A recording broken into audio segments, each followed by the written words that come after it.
what I think about myself, and it's no different, I guess, for an actor too, is everything. Because if I don't believe in myself, there's no way that I can convince anyone of anything.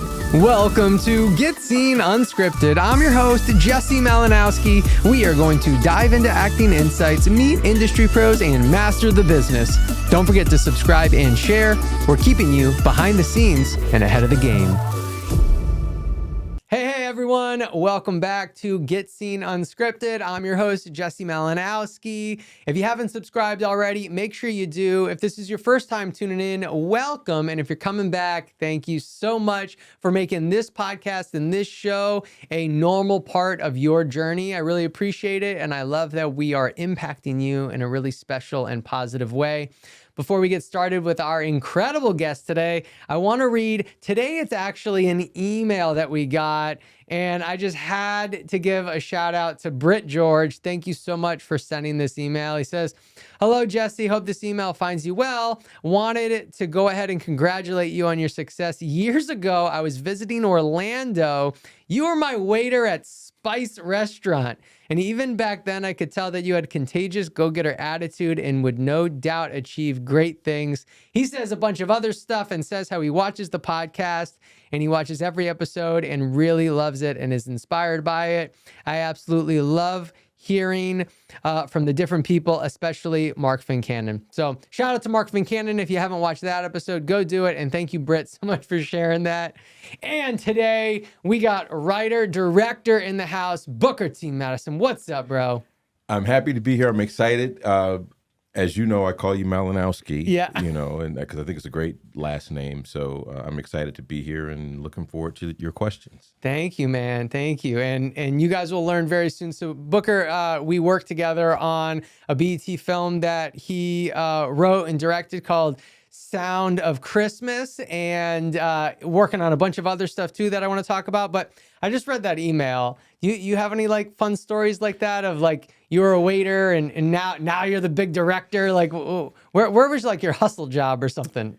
So I've had, so it's interesting you'd ask that. So my dad used to joke and say that I had, and this is before, you know, real jobs, but like when I was a teenager and through college, that I had like 30 jobs. Right? So I had all these jobs. Hold on, do you take pride in that? Or 100%. Like, yeah, totally. Yeah, I started working when I was 14, and it was cash under the table at a Chinese restaurant in Norfolk, Virginia, washing dishes. And you'll appreciate this. So I looked so young when I was 14. The owners of the place, they didn't call me by my name. They called me very, very young boy. That's what they call me, which is hilarious. Yeah. So I had, my dad would joke and say that I had 30 jobs. Throughout most of undergrad, I worked 2 jobs.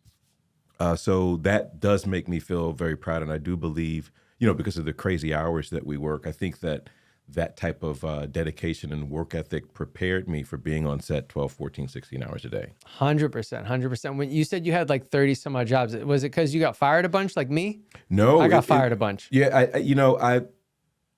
I got let go. It was because I grew up in Virginia Beach. Just bump the mic. Hopefully a post, they can take that out. We will. So I worked on the Virginia Beach oceanfront.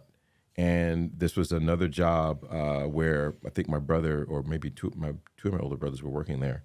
And it was, don't call us, we'll call you. So I guess technically I was fired, but they didn't say you're fired, get out. But to answer your question, no, it wasn't that I was getting fired. It was that I was always working, always finding a job.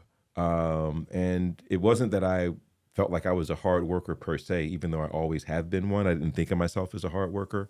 But yeah, I just always had tons of jobs. Yeah, me too. I enjoyed it. I think it was fun. Yeah. But all right, I'm gonna dive into, you have you told me you have a new film that's in post right now, An Unusual Suspect. It's gonna be on Tubi. Yes. Your last film, Twisted Marriage Counselor, is on Tubi. But I want to, and we'll talk about those, but I want to talk about how we met first, which was Sound of Christmas. You had hip hop sensation Neo in there. Yeah, I remember I brought you in for a Q&A once, and you said you felt like that film was like your big break. Why do you feel that way, and like what changed after that moment? The big break in the sense that that was my first feature length film. Before that, I'd done a ton of shorts that I'd written and directed, starting with film school, and then even as an adult and as a professor, I'm still doing shorts. So for I guess directors, actors, producers, everyone, you do shorts. I liken it to staying in the gym and staying in shape, right? And then the feature film, or the episodic series, for example, is that break, because now you're doing things that aren't just limited to film festivals and the like. It's something that you can actually turn on the TV and see. So it was my first feature film that I wrote and directed, hence the big break. And as far as what it did for me, I don't know that it directly led to Twisted Marriage Therapist, and now, of course, An Unusual Suspect. However, people being able to see your work and responding to it and commenting on it beyond your friends, beyond people who go to film festivals, which is a very, very limited audience, that was what was different. I mean, I was talking to a screenwriter who had reached out to me not long ago, and she wanted to connect, just professionally. And she didn't know that I did The Sound of Christmas. And she told me that The Sound of Christmas was a movie that she studied to learn how to write a Christmas movie. No way. Yeah. So I'm like, oh, wow, that's amazing. So, people, you may be in the store at an event and you meet someone, and then you tell them, what movie you've done, and they say they've seen it.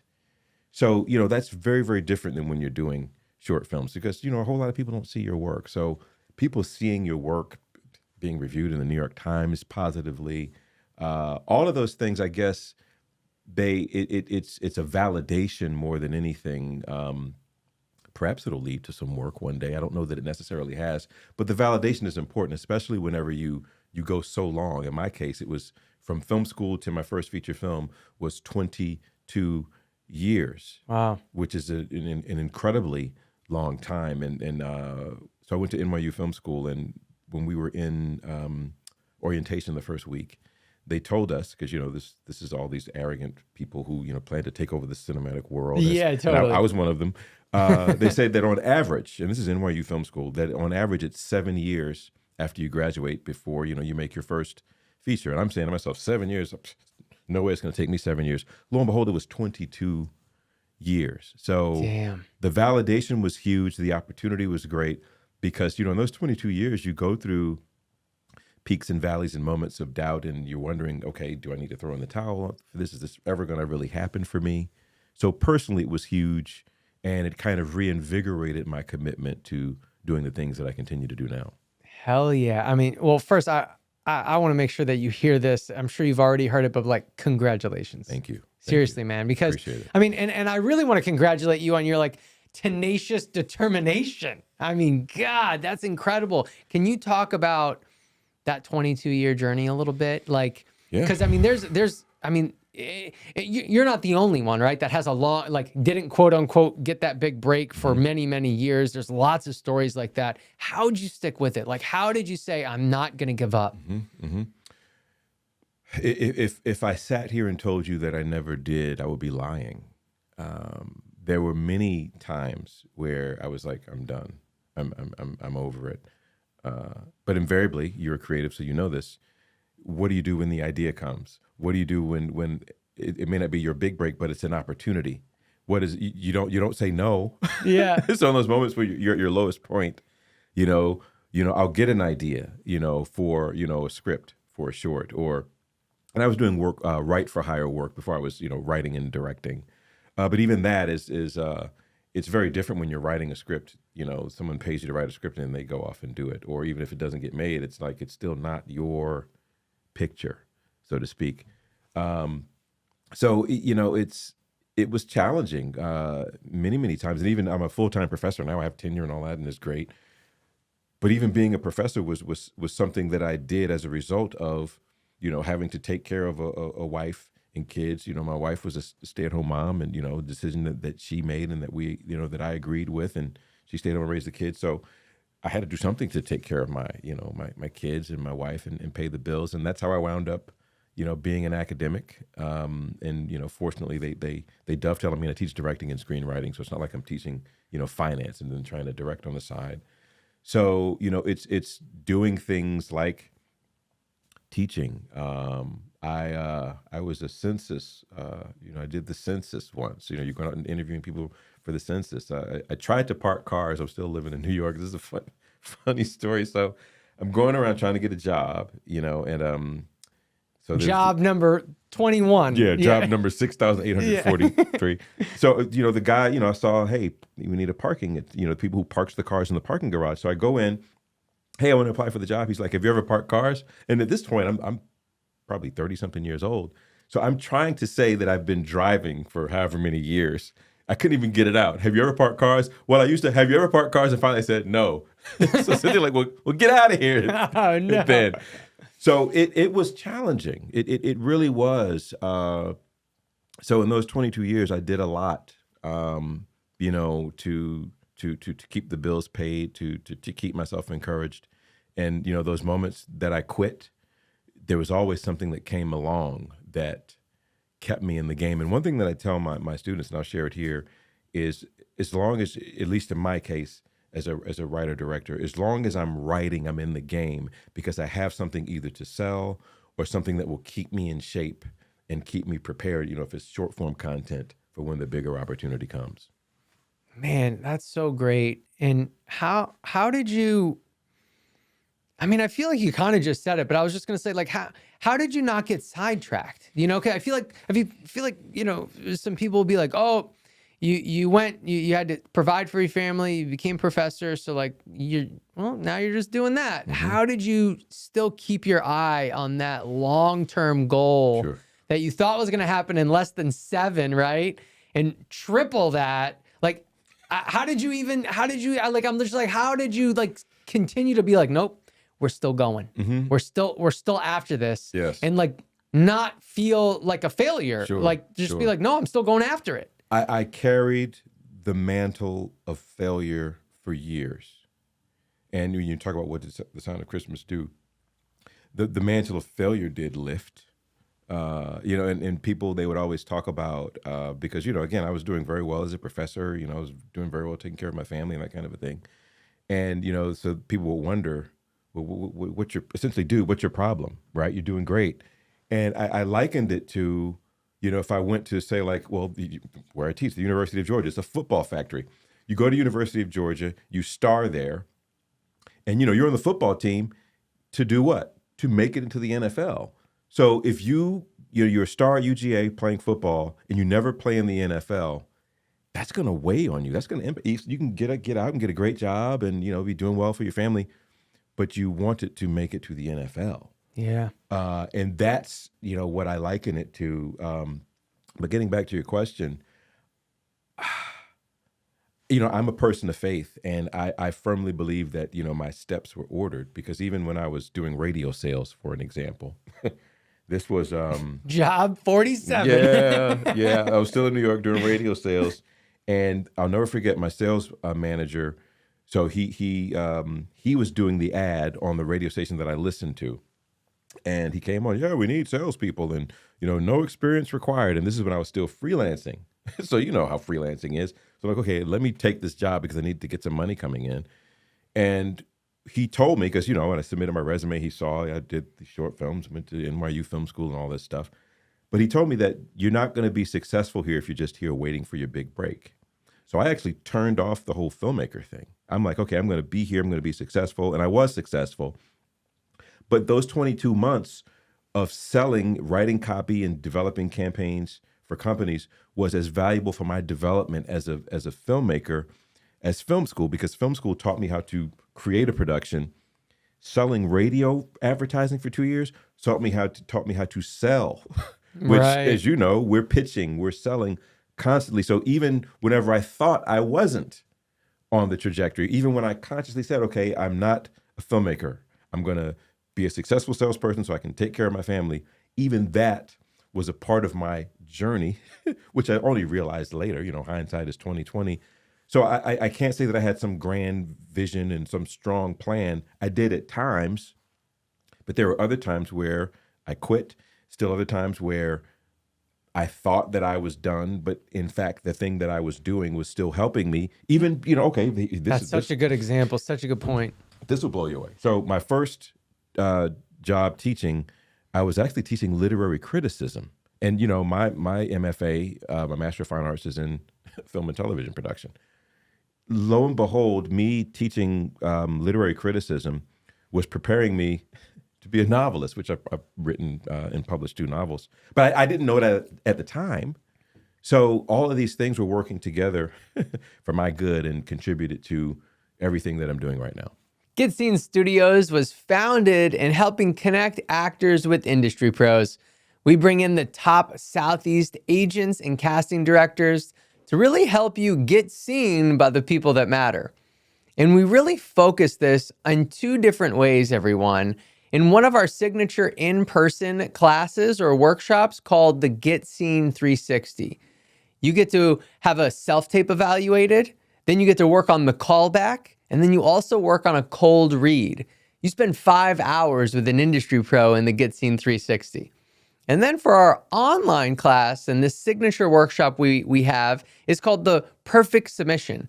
And this mimics the Actors Access submission process, where you send in a headshot, a self-tape, and a demo reel or clip.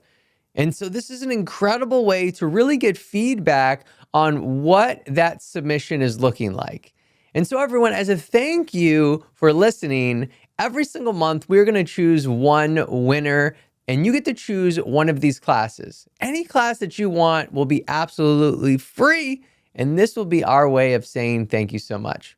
So all you got to do is head to the pinned comment below, put in your name and email, and you will be entered to win.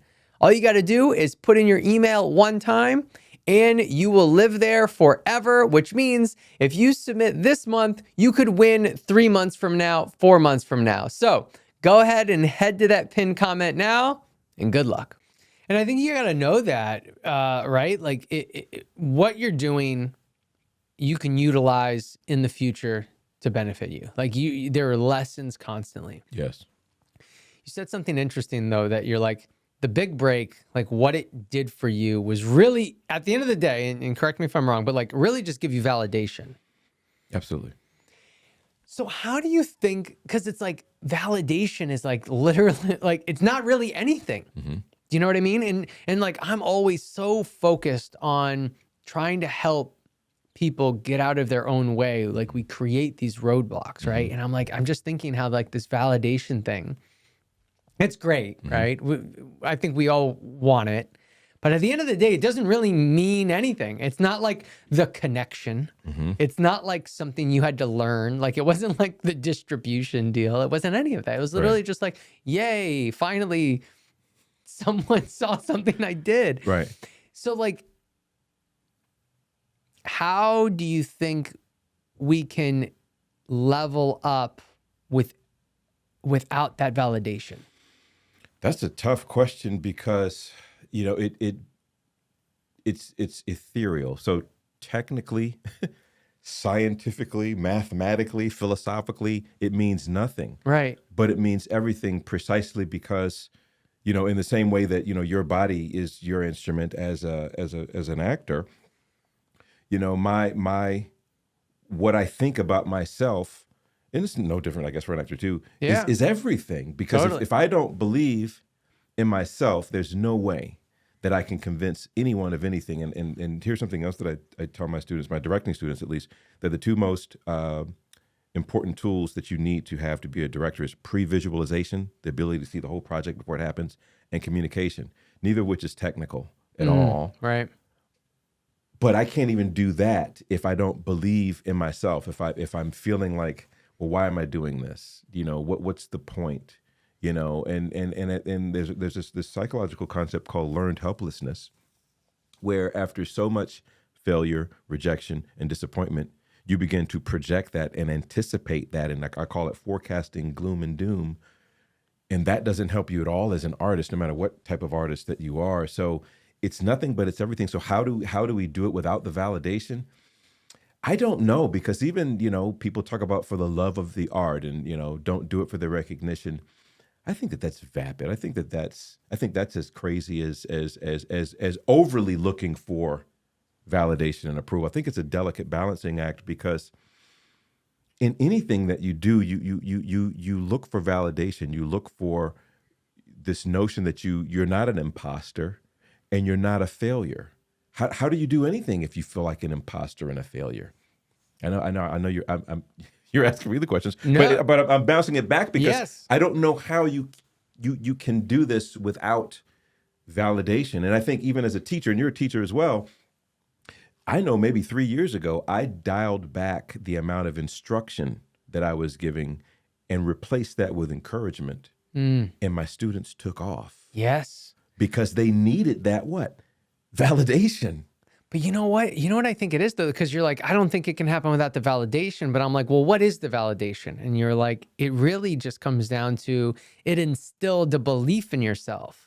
So In my case, it reinvigorated it because I went from being an arrogant young man who was convinced that I was going to take over the world to going through this waste-howling wilderness, 22-year wilderness, and not believing that it would ever happen, to bring me back to a place where I did believe in myself, but I was in a healthier place, free of arrogance, free of entitlement.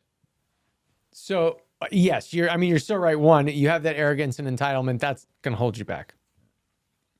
But it's like, if we can instill that belief in ourselves, then do we need the validation? I would argue that we do. I would argue that we do because, okay, we're both married. Imagine. I mean, think about this, because what we do is all about relationships. Yes. Imagine if you did not believe, that either your marriage was strong or that your wife loved you.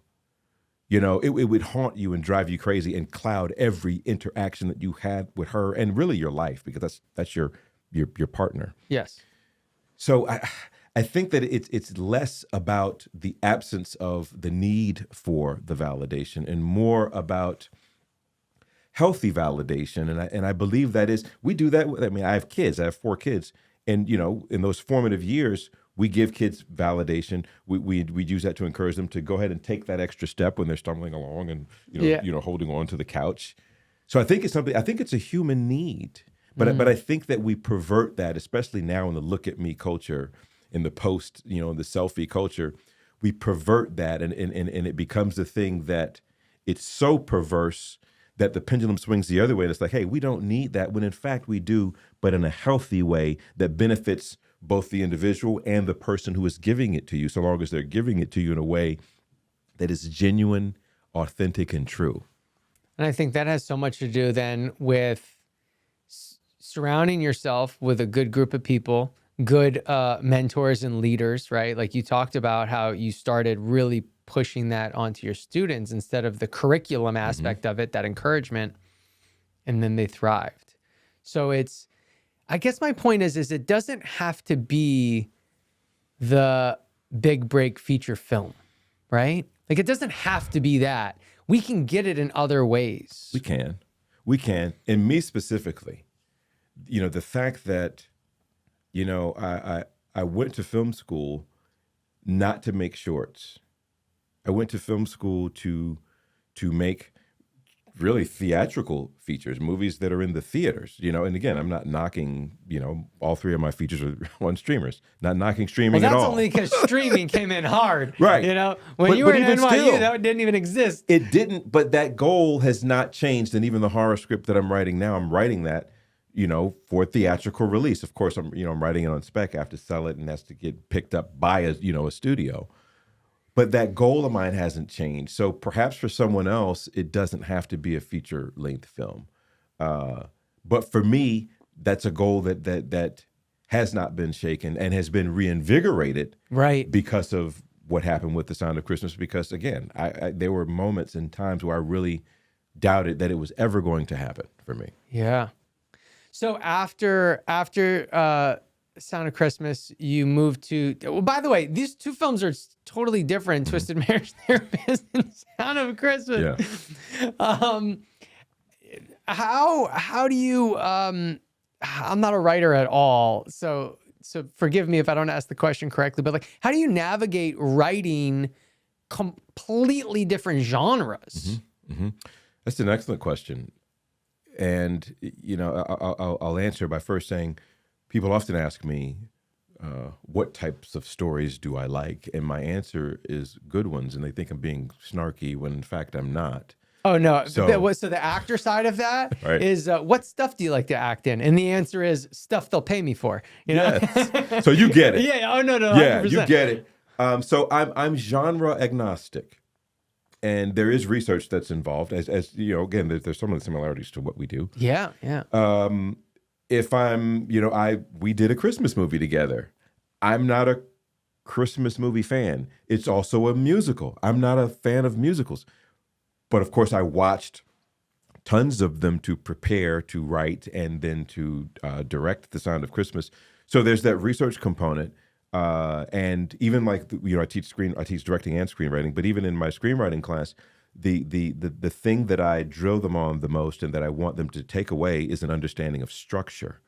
Because if you understand structure, it doesn't matter the genre, it doesn't matter the medium. It could be TV, it could be commercials, it could be, theatrical release films, it could be, the 9-act movie of the week, because there's commercials on Tubi. Mm-hmm.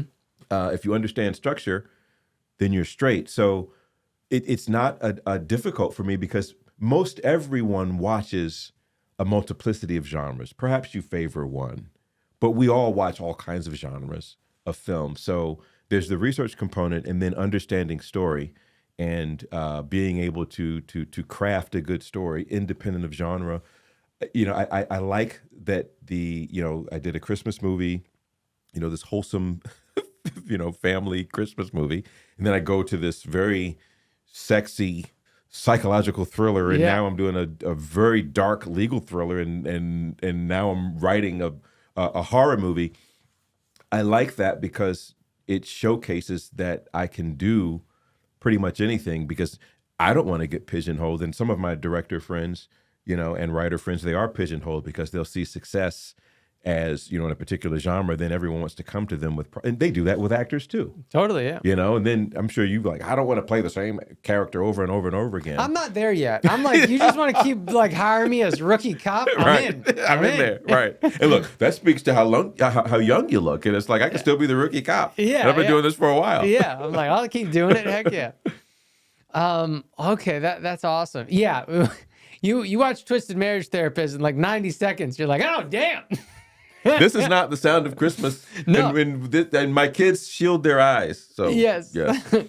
So how, I feel like the toughest thing when it comes to being, well, I don't know if this is the toughest thing because I'm not a writer, but I would think this might be one of, is you write it, but the journey to it actually getting made and sold is potentially a lifetime. Mm-hmm.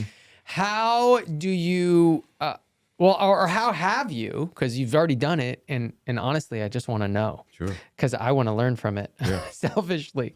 So how do you get to the distribution deal? Well, in the How do you case get of it made? right, that's a great question. So in the case of The Sound of Christmas, Twisted Marriage Therapist, and An Unusual Suspect, those were work for hire. So I didn't have to raise money and do all this pitching and all that stuff. Now, the horror script that I'm writing now, I'm only beginning to embark on that journey. So for me, the first thing is to write it, to write a draft of it, and I have friends who are very smart and who know story, who are going to give me notes. The same. It's essentially, I'm going through the same trajectory that I do when you're doing a studio or a network film, where you're going through, with the development execs and the development process, and you don't have to worry about distribution because, whenever they hire you, they're hiring you to write and direct something that already has a release date in many instances. So I'm mirroring that process now, where okay, I'll get through this first draft, and then I have 3 people lined up to read this first draft, and then I have, a producer who's a friend of mine who I've pitched it because I have my log line already. So I pitched the log line, told him what it's about. He's interested in reading it. That doesn't mean that he's going to buy it. He has a first look deal with the studio, which is cool. He's my first line of defense or first pitch. And then I have second and third tier producers who I'm not as close to, who I will have to pitch and see if they're interested in it, who have deals. So, in my case, I don't have an agent. But in my case, as a writer-director, I have relationships with a lot of producers who have first look deals or who have connections and contacts with, streamers and networks and studios. So my pitch is always to them. And then if they like what I'm doing, then it becomes a part of what they then pitch, hoping to get a sale. And then, of course, that sale will involve potentially, as you know, distribution. So, the TV/streaming model is a lot different than theatrical because, with these streamers, as it is with network TV, whenever they're paying for things, it's already set and your distribution date is booked. But even theatrical, they could buy a script and it never gets made. Right. And until it actually goes into production, they're not spending any money on anything. And then they can even make the thing and then can it too. So it's going to be very different going through this process. I'm looking forward to it, actually. It should be fun. Is it nerve-wracking? Yeah, sure. But it's also the case of where being a tenured professor works out and helps because, right. My professor money doesn't pay all of my bills, so I do have to book work. But it does kind of grease those moments where I'm okay. The script is out there floating in the ether. Who's going to say yes to it? So it's daunting, and I'm looking forward to seeing what we're going to be able to accomplish with it. That's awesome. I think just a quick side note, and I don't want to continue on this, but Sure. Quick side note, you talked about like being a professor, like pays most of the bills. I mean, I think that's so important for an artist to have something like that, something that you enjoy that still keeps you like creatively fulfilled too, that allows you to go after whatever dream it might be as like your first feature or now theatrical release. To go after that dream essentially like stress-free. Like doesn't mean there's no stress, but Right. I guess financially stress-free, Right. I think is so important. And I've been in that place, we talked briefly about it, those 22 years where, I'm tenured now, so there's a degree of security that comes from that, but you don't wake up and you're tenured. Mm-hmm. That took 3 universities and 13 years to get tenured. So, it is nice. And even the way I started teaching, it was very much a gig for me. I'm still in New York. I'm freelancing. When I finished film school, I was doing sound for $100 a day. This is back in the, Job the late 57. 90s. Job 57.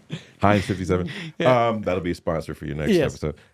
So I do boom operating, $100 a day. Boom operator.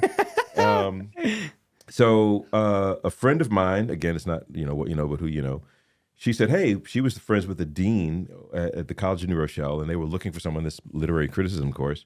So I took that on. It was an adjunct position. Again, it was another gig for me. Okay, I'm on set this day. I'm teaching this on another day. So it was very, very difficult, very, very challenging. And even, doing stuff on spec back then was very different than now because there's this degree of desperation that you feel whenever you don't have steady income coming in. So, I do appreciate having, this professor position and more to the point, teaching what I'm actually doing because being a professor who teaches directing and screenwriting has made me a better director and screenwriter by far. 100%. Something magical happens when you like teach it. You have to like understand it on a different level. Like that's whenever I learn different like communication skills or ways to improve confidence that like I kind of do trainings on, I'm like immediately I want to teach this because as soon as I teach it, it's like enters my body differently. So I know exactly what you mean. And then the fact that they can't see it, but you showed me in your studio over there all the posters for all of the TV shows and movies that you've done. So it's like one feeds the other. So hey, I want to teach this, but then whenever you're teaching it, it's like okay. You see all these shows and TV and movies on the wall. I do this. Yeah. I'm not playing around here. This is what I do. Yeah. Well, thank you. I appreciate the shout out there. So how, because you talked about like going to different producer friends. So is that how you got The Sound of Christmas made? How did that one happen? Because it sounded like, oh, these are now connections that you have, so it's become easier. Yes. So then how did you make that first one, that first domino fall? Yes. It was still connections. It was still not what you know, but who you know. So as I mentioned, I've published 2 novels, both of which I do plan to adapt into films at some point. So Tiffany L. Warren, who wrote the novel, The Replacement Wife, that the movie is adapted from, I met her whenever I was, doing the author thing. And, I met her a decade before we connected to make this movie. So she had reached out to me probably maybe a year and a half before, the BET came aboard and got interested. And she said, hey, I'm going to pitch, the Replacement Wife, and I want you to write and direct. I'm like, okay, cool. We're cool. And that was the end of that. So then, whenever she calls me and it's like, hey, this is really going to happen. Again, I didn't pitch it, but it was a relationship that I had developed. And here's the clincher. So Tiffany, she pitched to an executive at BET, Larissa Bates, who I did know since film school. So, it's how bizarre is that this relationship, this decade-old relationship that I had with an author is pitching to an executive at a network that I've known since film school, who actually produced my thesis film. Larissa Bates did. So it was still these relationships that I had that resulted in that. And let's fast forward to Twisted Marriage Therapist. And I told you before we started recording, my buddy Garland, who sent me the Tommy Davidson story, he's a guy who I went to film school with, and he used to teach with me at UGA. He taught cinematography. He's a cinematographer. He introduced me to the creative executive, Brittany Clemens at Mar Vista Entertainment, who is the creative exec on both Twisted Marriage Therapist and An Unusual Suspect. But here's a story I know you'll appreciate. So when I met Brittany through Garland, I pitched them like 6 different things, and they passed on all 6 of them. But one of the scripts that, it was the script that I had adapted from my sophomore novel, Snitch. She liked the writing, sent it up the chain. Then as a result of that script and the writing, they didn't want to make it. But then they offered me Twisted Marriage Therapist because of the writing. So something else I tell my screenwriting students is, even if you don't sell a script, it's a writing sample. And if it gets you other work, it's still successful. Yes. Man, that story is incredible because someone, like, especially if you think about your trajectory of like going to NYU for film school, like you're supposed to walk the road of film director, make movies. You end up instead writing novels, which somebody might be like, cop out, right? Mm-hmm. But like, that's actually what is the first domino. Boom. And seemingly, not related at all, and even tying it into teaching literary criticism. I'm like, again, I needed to feed my family. So of course I'll teach literary criticism. And I'm sitting here reading, trying to keep up ahead of the students. I studied film. Even undergrad, I was a mass communications major. So literary criticism. So yeah, that was, so even that was the first domino. But even buying the domino set was something that seemingly was not related to the film Totally. piece. So it all came together, which is bizarre. That's incredible. I love that. And it's just such a great lesson. And it's like, I think this comes up on the podcast a lot, which is just like, be open. Be open in this artistic journey. And the most important thing is not like the feature film. The most important thing is like, be happy on this journey and be artistically fulfilled. And that might be writing a novel. Mm-hmm.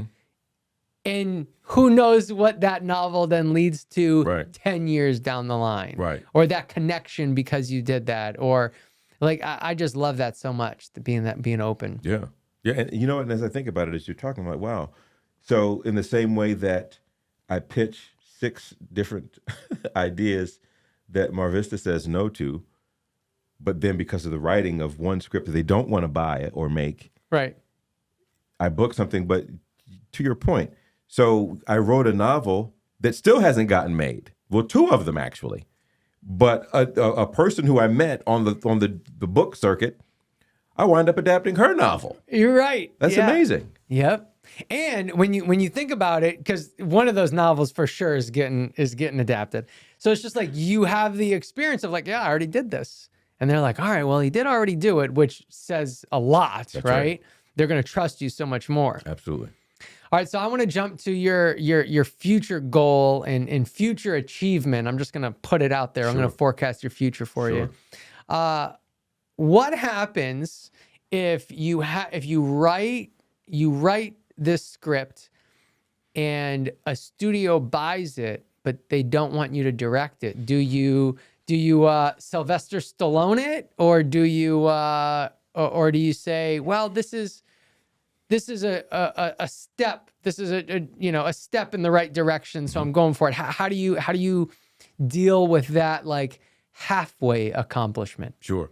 That is, it's an easy decision now because Yeah, that's true. well, in 2010, my debut novel, Unsigned Hype, it was it was optioned, and they optioned the book and not me.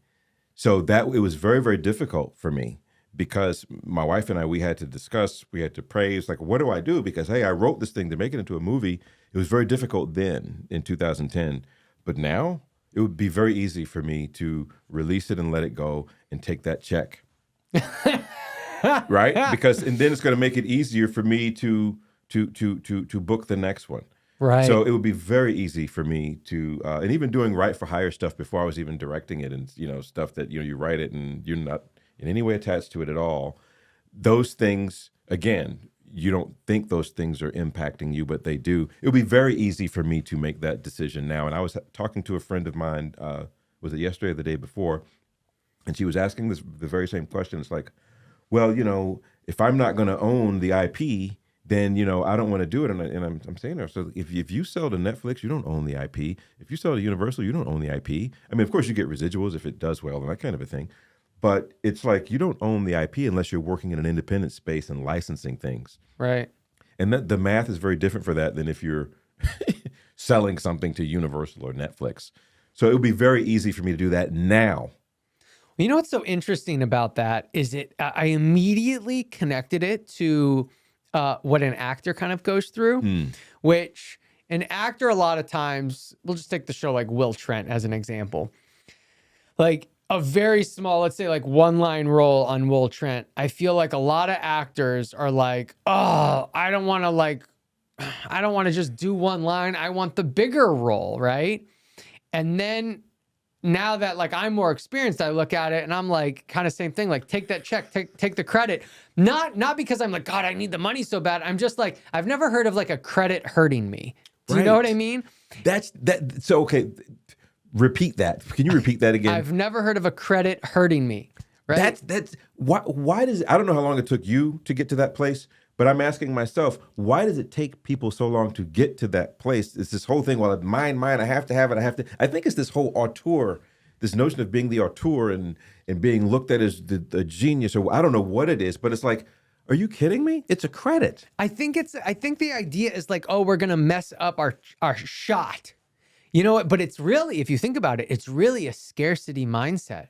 Because it's like, well, I might only get this one chance at the big role and I don't want to miss it. And It's like, no, there'll be more. Right. Absolutely. Like more credits will only help you get more opportunities. Absolutely. And Absolutely. that big role, quote unquote, is going to happen.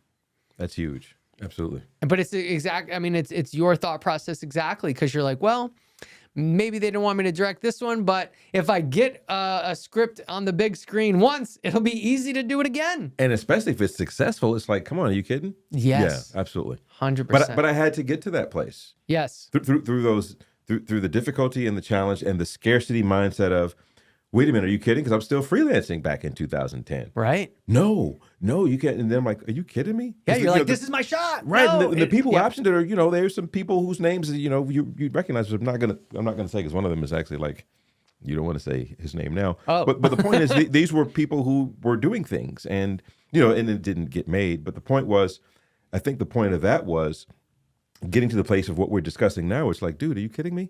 Someone wants to option your novel, the first novel you've published, and you have named people who want to option it. You're going to say no to that? Why? Right. Take that as a win and go celebrate. Absolutely. All right, Booker, this brings us to our spotlight sign off. I feel like we could have really continued this conversation absolutely. for hours, man. Absolutely. I've really enjoyed this. But here's 5 questions to end strong. Sure. Question number 1 is, what's something you're super grateful for today? Just one thing?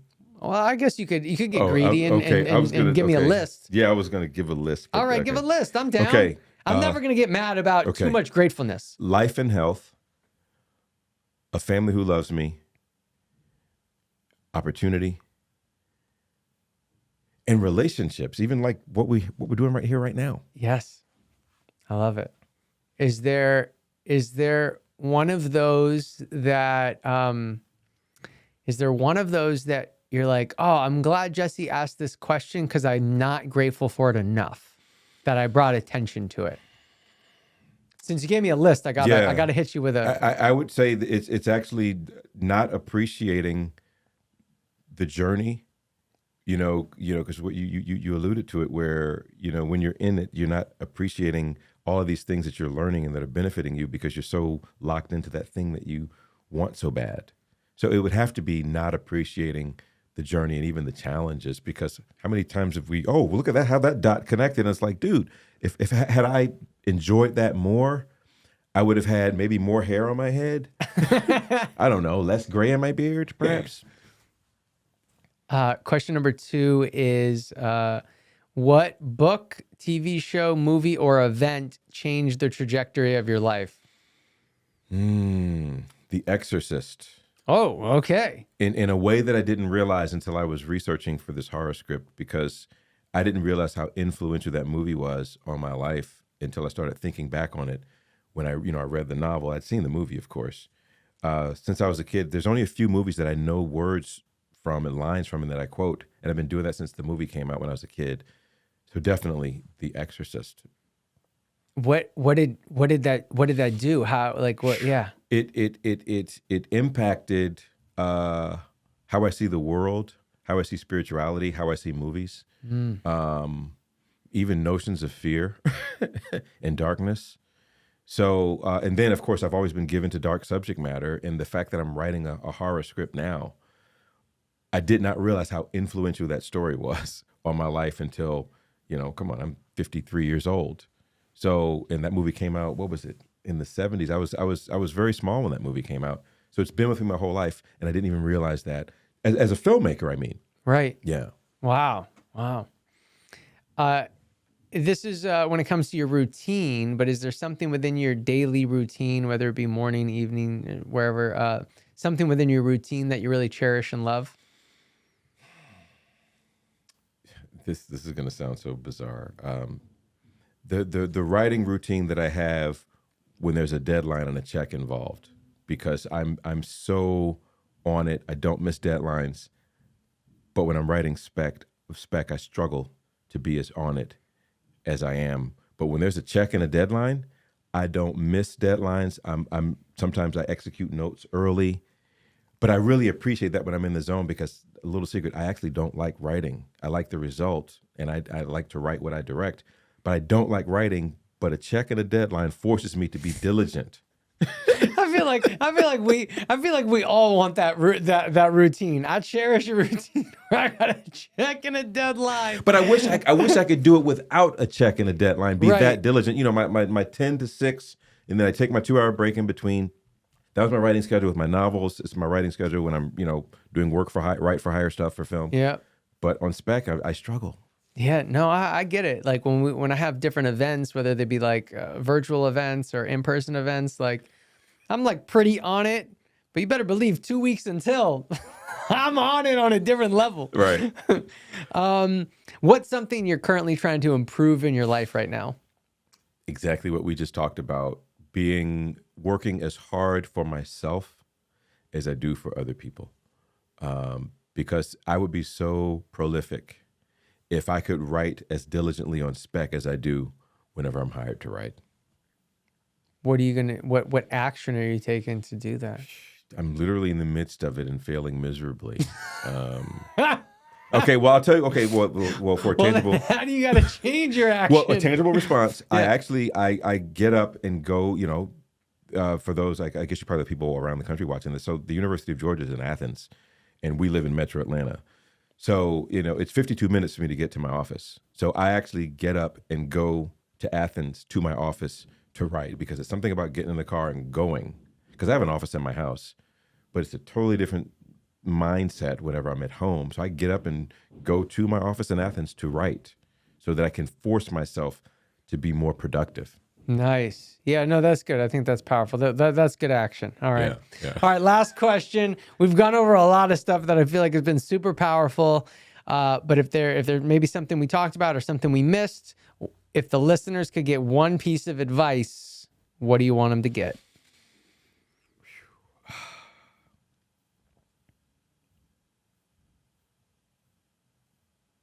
The vision and the purpose that you have. Do not forsake or forget it when things are dark and difficult. And it's cliche that, there's light at the end of the tunnel. But if you never give up, there really is. So that would be my piece of advice is to, and come on, how many people in their podcasts or interviews with that? Don't give up. So far, you're the only one. Oh, really? Okay. Yeah. Well, don't doubt in the darkness what you believe to be true in the light. No one's saying that. Mic drop. Nice work. Booker T. Mattison, thank you so much, man. I appreciate it. Everyone, if you haven't gone and watched Twisted Marriage Therapist, it's on Tubi. Go check that out. When is there a date?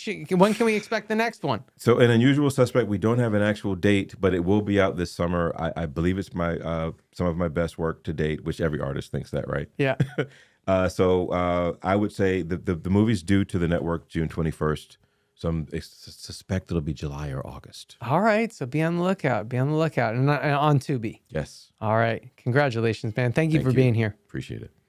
Everyone, thanks so much for watching. If you enjoyed this episode, hit subscribe, comment what you thought, leave us a review, and send it off to a friend so they can also experience this awesome podcast and conversation. Thanks for being here. We'll see you on the next one.